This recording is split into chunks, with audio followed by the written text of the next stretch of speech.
শখের তোলা ৮০ টাকা। কেন এ কথা বলছি? আজকে গরুর মাংসের এমন একটা রেসিপি থাকছে যেটা কিনা বিশ্বের রেসিপি র্যাঙ্কিংয়ে ১ নম্বরে আছে। এই রেসিপিটা একটু কেয়ার নিয়ে রান্না করলে বুঝতে পারবেন কেন এটা বিশ্বে ১ নাম্বার রেসিপি। এই রেসিপিটাতে সহজলভ্য কিন্তু আনকমন কিছু ইনগ্রিডিয়েন্টস আছে যেগুলো চাইলে খুব সহজেই ম্যানেজ করতে পারবেন। তো আমি অ্যাট এ গ্লান্স একটু দেখিয়ে দিচ্ছি আপনাদের। শুরুতেই দেখাচ্ছি লেমন গ্রাস। দেখুন এরকম একটা ডাল।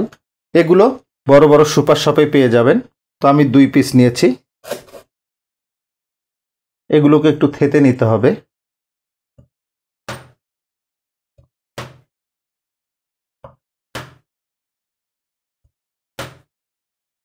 একটা হ্যামার দিয়ে আমি থেতে নিলাম।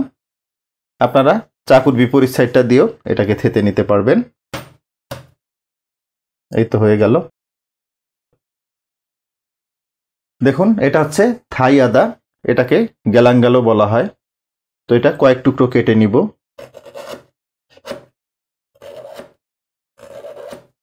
এটা খুবই ফ্লেভারফুল, বেশি না, জাস্ট ৪ পিস মতো নিলাম, ১ ইঞ্চ সাইজের হবে। এর বাইরে আছে দেশি আদা। দেশি আদাটাকেও ৪ টুকরা মতো নিলাম। আছে কাঁচা হলুদ। যদি কাঁচা হলুদটা হাতের কাছে অ্যাভেলেবেল না থাকে সেই ক্ষেত্রে নর্মাল যে পাউডার হলুদ সেটাই ব্যবহার করবেন। তো এগুলোকে একটা গ্রাইন্ডার জারে নিয়ে নিচ্ছি। দিব ৫-৬ কোয়া রসুন, ৪টা পেঁয়াজ বা ৪টা শ্যালট আমি ৪ ভাগ করে নিয়েছি। দিচ্ছি লাল মরিচ বা পাকা মরিচ। মরিচগুলোর ভিতর থেকে বিচিগুলো আমি বের করে নিয়েছি। দেখুন প্রত্যেকটা মরিচ থেকেই বিচিটাকে বের করে দিয়েছি। ১ চা চামচ জিরার গুঁড়া দিব,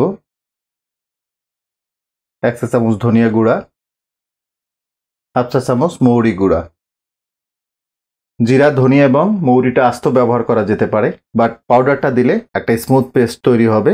সবগুলো উপাদানের একটা সুন্দর স্মুথ পেস্ট তৈরি করে নিচ্ছি। দেখুন কত চমৎকার একটা পেস্ট তৈরি হয়ে গেছে, একদম স্মুথ। যদি দেখেন পেস্টটা স্মুথ হচ্ছে না, প্রয়োজনে একটু পানি অ্যাড করবেন। দেখুন আমি এখানে ১ কেজি বিফ নিয়েছি। বিফটা একটু কেটে দেখাবো আপনাদের। এই রেসিপিটার মাংসটার সাইজটারও একটা স্পেশাল সাইজ আছে। আর এই রেসিপিটা কিন্তু বোনলেস হয়।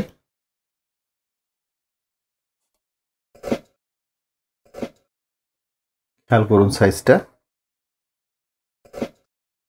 একদম কিউবিক সাইজ। তো এখন বিফটাকে একটু ওয়াশ করে নিব। আপনাদের ভিতরে অনেকেই আমাকে রিকোয়েস্ট করেছিলেন রসুই রেসিপির মাংস অনলাইনে পাওয়া যায় কিনা।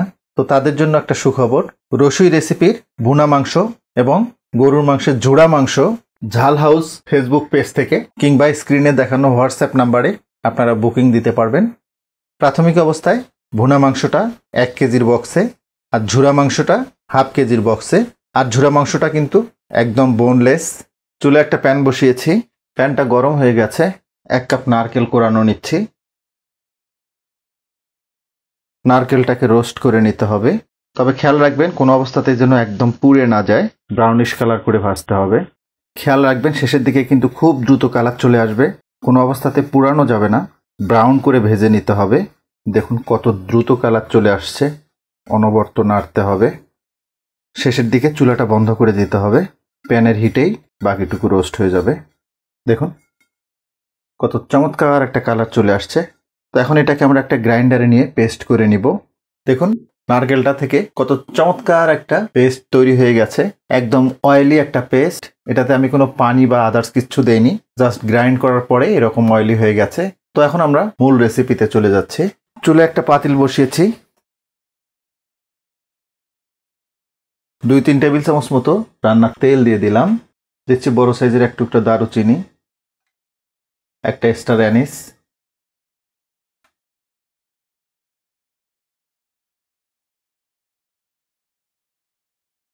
শুরুতে যে ২ টুকরো লেমন গ্রাস নিয়েছিলাম থেতে নিয়েছি সেটা দিচ্ছি।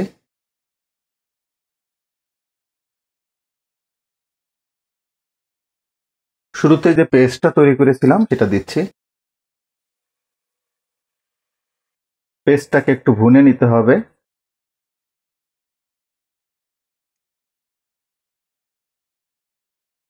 বিফটা দিয়ে দিব।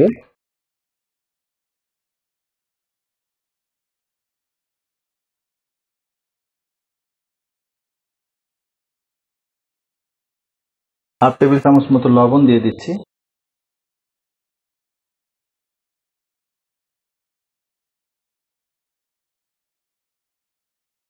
ঢাকনাটা লাগিয়ে দিচ্ছি। মিডিয়াম হিটে মাংসটাকে 5-7 মিনিট মতো রান্না করে নিলাম। মাংসটা থেকে অনেকটাই পানি ছেড়েছে।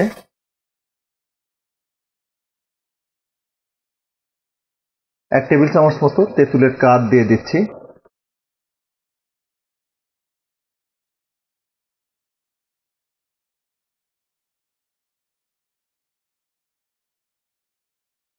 এক চা চামচ মতো দিয়ে দিলাম।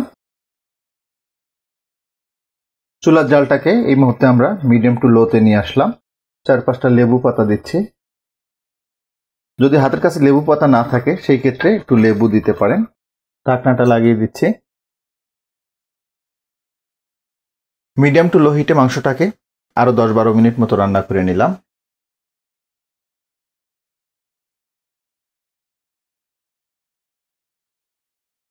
এখন এতে দিয়ে দেব নারকেল দুধ।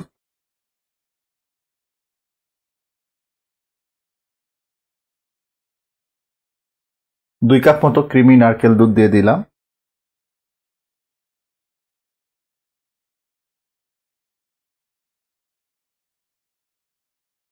ঢাকনাটা লাগিয়ে দিব আর চুলার জালটা একদম লো করে দিব। একদম লো হিটে মাংসটাকে স্ট্রেট 1 ঘন্টা মতো রান্না করে নিব। দেখুন নারকেল দুধটা কিন্তু একদমই শুকিয়ে গেছে। এই পর্যায়ে দিয়ে দিব 3টা এলাচ এবং 3টা লবঙ্গ।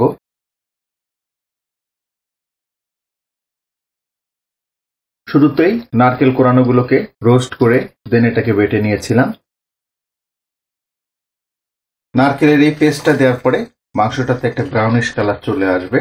আচ্ছা এইবার একটু বলি আপনাদের, রেড নাইন শব্দের অর্থ শুকনো রান্না, ড্রাই কারি। মশলাগুলো একদম মাংসের গায়ের সাথে লেগে যাবে। তো ঢাকনাটা আবার লাগিয়ে দিচ্ছি। চুলার জালটাকে একদম লোতেই রাখবো।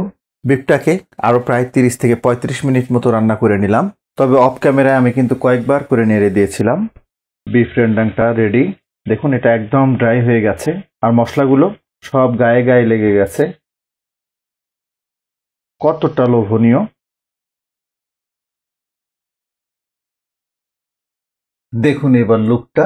অথেন্টিক বিফ রেন্ডাং যেমনটা হয়ে থাকে ঠিক তেমনটাই হয়েছে। আমি চেষ্টা করেছি এই বিফ রেন্ডাংটা যতটা অথেন্টিক ভাবে করে দেখানো যায় আমি দেখিয়েছি। দেখুন এটার যে বৈশিষ্ট্যটা, মশলাগুলো ড্রাই হয়ে যাবে এবং ডার্ক ব্রাউন হয়ে যাবে, যেগুলো মাংসের গায়ে লেগে থাকবে। এবার একটু দেখাই মাংসটা কতটা সফট হয়েছে। দেখুন একদম টেন্ডার, ধরা মাত্রই কোষগুলো আলাদা হয়ে যাচ্ছে।